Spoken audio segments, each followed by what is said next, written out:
శ్రీ విష్ణు రూపాయ నమ శివాయ. నమస్కారం. నేను శ్రీకాంత్ శర్మ. హిందూ ధర్మచక్రం ఛానల్కి స్వాగతం. ఆధ్యాత్మిక సమాచారం కోసం, సనాతన ధర్మ విషయాల కోసం, దేశం కోసం, ధర్మం కోసం హిందూ ధర్మచక్రం ఛానల్ని సబ్స్క్రైబ్ చేసుకొని ఫాలో అవ్వండి. ఇప్పుడు ఈ వీడియోలో చెప్పేటువంటి విషయము మీకు నిజంగా నచ్చితే ఒక లైక్ చేసి సపోర్ట్ చేయండి. మీ అభిప్రాయం ఎటువంటిదైనా సరే కామెంట్ రూపంలో తెలియజేయండి. వీడియో మీకు చాలా బాగా నచ్చితే హైప్ చేయండి. ఈ సమాచారం ఎవరికైతే చాలా ఉపయోగకరమో అలాంటి వారికి షేర్ చేయండి. ఇక విషయంలోకి వెళ్దాం. మీరు థంబ్నెయిల్లో చూసినటువంటి అంశమే ఇప్పుడు మనం విషయంలో మాట్లాడుకునేటువంటిది. అసలు ఇప్పుడు చెప్పబోయేటువంటి విషయం వింటే కనుక మన మహర్షులు, మన ఋషులు మనకు అందించినటువంటి వారి యొక్క జ్ఞానము ఎంత అపారమైనటువంటిది, వారు అసలు మానవ శ్రేయస్సు కోసము ఎంతగా ఆలోచించారు అనేటువంటిది మనకు అర్థమవుతుంది. అందుకే మానవుడు ఋషికి రుణపడి ఉంటాడు అని అంటాడు. అందులో భాగంగా ఋషి రుణము తీర్చుకోవడం అనేటువంటిది కూడా మనకు ఒక విద్యుక్త కర్తవ్యంగా మనకు శాస్త్రం ఏర్పాటు చేసింది. అసలు విషయంలోకి వస్తే మానవునికి మరణం అనేటువంటిది అనివార్యమైనటువంటిది. ఈ మరణములు 4 రకాలుగా ఉంటాయి. ఒకటి సహజ మరణం, అంటే భగవంతుడు మనకి ఇచ్చినటువంటి ఆయుర్దాయం అంతా కూడా ఇలాంటి ఇబ్బందులు లేకుండా ఆ ఆయుర్దాయం అంతా కూడా జీవించి, అంటే బరువు బాధ్యతలన్నీ ముగించుకొని భార్య బిడ్డలు, పిల్లల వివాహాలు, మనవళ్ళు మనమరాలను ఇలా చూసి శేష జీవితము భగవన్నామ స్మరణ చేసుకుంటూ ఆయన ఇచ్చినటువంటి 120 ఏళ్ళ ఆయుర్దాయంలో ఎంతవరకు మనం జీవించగలమో అంతవరకు జీవించి ఎలాంటి ఆయాసం లేకుండా శరీరంను వదిలివేయడము, దీన్ని సహజమైన మరణము అంటారు. ఇక రెండవది బలవన్ మరణం, అంటే ఆత్మహత్యలు చేసుకోవడం. ఆత్మహత్య చేసుకున్నటువంటి వాళ్లకు నిష్కృతి ఉండదు, లోగడ చేసుకున్నటువంటి పుణ్యములు ఏవి కూడా వెంటరావు. ఆత్మహత్య మహాపాపం అని శాస్త్రవచనం. ఇలాంటి మరణము ఎవరికి రాకూడదు. ఇక మూడవ మరణము హత్యలు, దోపిడీలు ద్వారా మరణించడము, ఎవరైనా చంపేయడము, ఇట్లాంటివి అన్నమాట. ఇక నాలుగవ మరణము దుర్మరణము, ఏదో భయంకరమైనటువంటి యాక్సిడెంట్లో మరణించడం. ఇట్లా 4 రకాల మరణాలు ఉంటాయి. సహజ మరణం ఒక్కటే మానవుడికి కావలసినటువంటిది. మిగతా 3 మరణాలు ఉన్నాయి కదా, బలవన్ మరణము, దుర్మరణము, ఇతరుల చేత చంపబడడం, హత్యలు. ఈ 3 మరణాలను అకాల మరణాలు అంటారనమాట. ఈ అకాల మరణాలు ఎవరికి కూడా రాకూడదు. భగవంతుడు ఇచ్చినటువంటి పూర్ణ ఆయుర్దాయాన్ని అనుభవించాలి.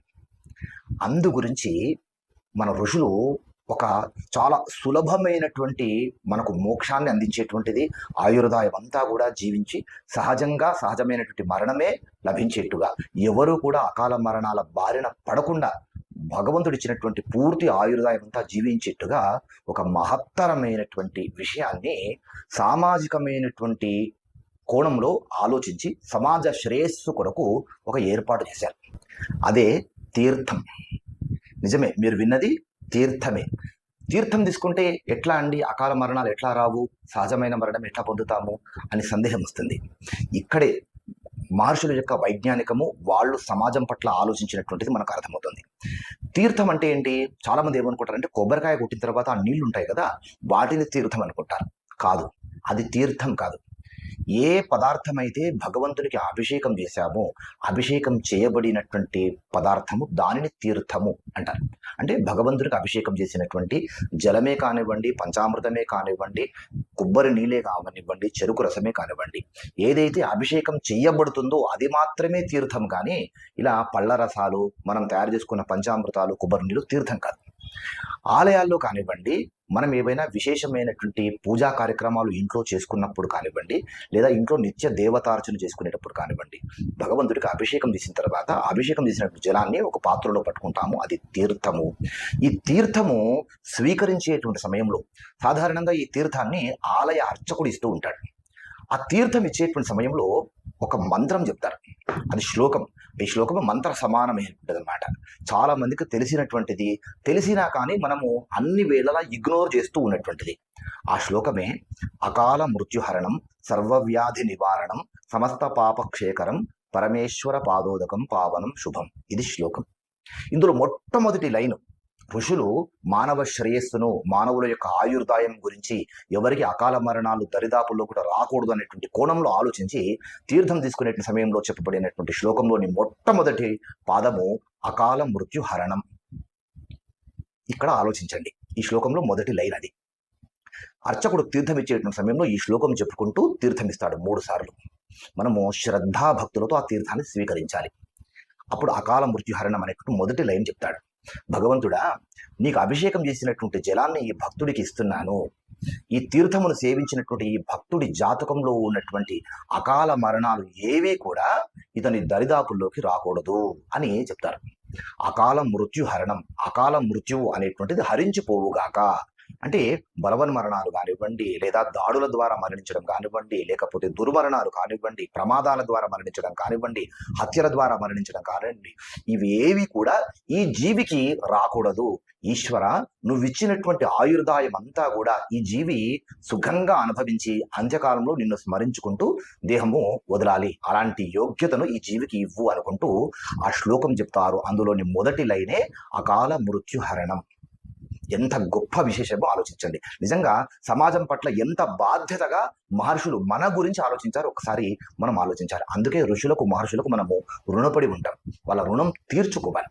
ఇక రెండవ లైను సర్వవ్యాధి నివారణం. ఎలాంటి వ్యాధులు కూడా రాకూడదు, వచ్చినటువంటి వ్యాధులు నివారణ అవ్వాలి. సమస్త పాప క్షయకరం. తెలిసి తెలియకుండా చేయబడినటువంటి పాపముల నుంచి ఇతడు విముక్తుడవ్వాలి అనుకుంటూ ఈ 3 వరసలు చెప్పి చివరిగా ఏ దేవుణ్ణి ఉద్దేశించి అభిషేకం చేసి ఆ తీర్థం ఇస్తున్నామో ఆ దైవనామ స్మరణ చేసుకుంటూ పాదోదకం పావనం శుభం అని ఇస్తారు. ఇది తీర్థంలో ఉన్నటువంటి రహస్యం. ఇంత వైజ్ఞానికత ఉంది, ఇంత సమాజ శ్రేయస్సు ఉంది ఈ తీర్థం తీసుకునేటువంటి విషయంలో. మనము చాలా తేలికగా తీసుకుంటాం. కనుక ఇప్పుడు ఈ విషయం తెలిసిన తర్వాతనైనా కానీ మీరు ఎప్పుడు తీర్థం తీసుకున్నా కానీ శ్రద్ధగా భగవంతుని మీద పరిపూర్ణమైనటువంటి విశ్వాసంతో ఈ తీర్థము ద్వారా నేను ఉద్ధరింపబడును గాక అనుకుంటూ ఆ తీర్థము స్వీకరించండి. తీర్థం తీసుకునే సమయంలో ఒక వస్త్రమును చేతి కింద పెట్టుకోవాలి.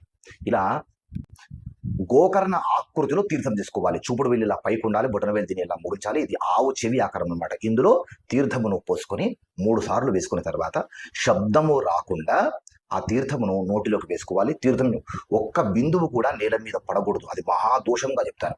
అలా పడకుండా ఉండడం కోసము ఉత్తరీయమును కానివ్వండి, చీర కొంగును కానివ్వండి, లేదా చున్నీ యొక్క కొంగును కానివ్వండి, లేకపోతే కర్చీఫ్ను కానివ్వండి పెట్టుకుని తీర్థమును శ్రద్ధగా కళ్ళకద్దుకొని నమస్కారం తీసుకుని ఆ తీర్థమును స్వీకరించాలి. చాలా సందర్భాల్లో అర్చకుడు తీర్థమిస్తూ ఉంటాడు ఈ మంత్రం చెప్పుకుంటూ. కానీ కొన్ని ఆలయాల్లో అర్చకుడు బిజీగా ఉంటూ ఫోన్ మాట్లాడుకుంటూ ఇతరులతో మాట్లాడుకుంటూ ముచ్చట్లు పెట్టుకుంటూనే తీర్థము చేస్తూ ఉంటారు. ఇది పొరపాటు. ఆలయ సిబ్బంది వాళ్ళకి చెప్పాలి, తీర్థం తీసుకోవడానికి భక్తుడు ఉద్ధరింపబడడం కోసం వచ్చాడు కనుక ఆ తీర్థం పెట్టిన సమయంలో అర్చకుడు ఎలాంటి మాటల్లో మునిగి తేలకుండా శ్రద్ధగా తీర్థం పెట్టాలని అర్చకుడికి చెప్పాలి. కానీ ఇది ఎంతవరకు పాసిబిలిటీ అవుతుందో తెలియదు. కానీ తీర్థం తీసుకునేటువంటి భక్తులు ఈ మంత్రం, ఈ శ్లోకం మీరు నేర్చుకొని ఉండాలి. ఎదుటి వ్యక్తి ఏ విధంగా పెట్టినా సరే మీరు మాత్రం తీర్థం తీసుకునేటప్పుడు ఈ శ్లోకాన్ని మీరు చెప్పుకొని మీరు తీర్థం తీసుకుంటే సరిపోతుంది.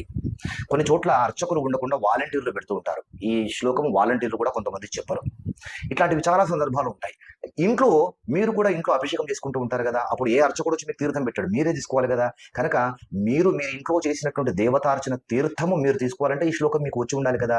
కనుక ఈ శ్లోకములు ఖచ్చితంగా నేర్చుకోండి. నిత్యము శ్లోకం చెప్పుకొని తీర్థం తీసుకోండి, శ్లోకం చెప్పకుండా తీర్థం తీసుకోకండి. ఈ శ్లోకమును ఇంట్లో పిల్లలకు కూడా నేర్పండి. వాళ్ళు ఎక్కడ తీర్థం తీసుకున్నా సరే ఈ శ్లోకం చెప్పుకుంటూ తీర్థం తీసుకునేట్టుగా అలవాటు చేయండి. మేము నలుగురం కూడా, నా భార్య బిడ్డలు కూడా ఎక్కడ తీర్థం తీసుకున్నా మా ఇంట్లో కానివ్వండి బయట ఎక్కడ కానివ్వండి ఈ శ్లోకం చెప్పుకునే తీర్థం తీసుకుంటాం. మాకు విశ్వాసం, భగవంతుని యొక్క ఆ తీర్థం మమ్మల్ని ఉద్ధరిస్తుంది అనేటువంటిది మా విశ్వాసం. ఆ విశ్వాసంతో మేము తీర్థమును మా కుటుంబ సభ్యులందరము, మా పిల్లలు కూడా ఈ శ్లోకం నేర్చుకొని తప్పులు లేకుండా ఉచ్చరిస్తూ చెప్పుకుంటారు. కనుక ఇది సమాజ శ్రేయస్సు కోసము, మనల్ని ఉద్ధరించడం కోసము మహర్షులు మనకు అందించినటువంటి జ్ఞానము, ఒక ఉపాయ మార్గము ఇది. కనుక తప్పకుండా ఇక మీదట ఎప్పుడు తీర్థం తీసుకున్నా కానీ ఈ నియమాలను పాటిస్తూ ఆ తీర్థం యొక్క మంత్రము చెప్పుకుంటూ తీర్థం తీసుకోండి. ఇది తీర్థం తీసుకోవడం వెనకాల ఉన్నటువంటి ఇంత రహస్యము, ఇంత కథ అండి. ఈ సమాచారాన్ని మీకు తెలిసినటువంటి వాళ్ళందరికీ కూడా ఖచ్చితంగా చేరవేయండి. మంచిని పంచుకోవడం ద్వారా మనం పుణ్యమును సంపాదించుకోగలుగుతాం. చెడును ఆపేయడం ద్వారా, చెడును ప్రచారం చేయకుండా అడ్డుకోవడం ద్వారా పుణ్యం సంపాదించుకోగలుగుతాం. చెడును ప్రచారం చేయడం ద్వారా కూడా పాపాన్ని మూటగట్టుకోగలుగుతాం. ఇది మంచి విషయము. ఈ మంచి సమాచారాన్ని మీకు తెలిసినటువంటి వాళ్ళతో మీరు తప్పకుండా వాళ్ళకు తెలియజేయండి. మీ అభిప్రాయం ఏంటి? మీరు తీర్థం తీసుకునేటప్పుడు నిజంగా ఈ శ్లోకం మీరు చెప్పుకుంటారా? చెప్పుకోరా? లేదా ఏదైనా ఆలయాల్లో తీర్థం పెట్టే సమయంలో వాళ్ళు ఎలా చేస్తున్నారు, వాళ్ళు తీర్థం ఎలా పెడుతున్నారు, మీ అభిప్రాయాలు ఏంటి కామెంట్ రూపంలో తెలియజేయండి. వీడియో మీకు వర్తి అనిపిస్తే, మంచి విషయము అని అనిపిస్తే కనుక హైప్ చేయండి, లైక్ చేయండి. ఇలాంటి సమాచారం కోసం మన ఛానల్ని సబ్స్క్రైబ్ చేసుకొని ఫాలో అవ్వండి. దేశాన్ని కాపాడుకుందాం, ధర్మాన్ని కాపాడుకుందాం. ఎందుకంటే ఈ దేశం మనది, ఈ ధర్మం మనది. గ్రహబలం, గృహబలం, ముహూర్త బలం అన్నింటికంటే దైవ బలం అనేక కోట్లు గొప్పది. నిత్యం దైవ బలం సాధించుకునేటువంటి ప్రయత్నం చేస్తూ ఉండండి. జై హింద్, జై భారత్, వందే మాతరం. నమస్కారం.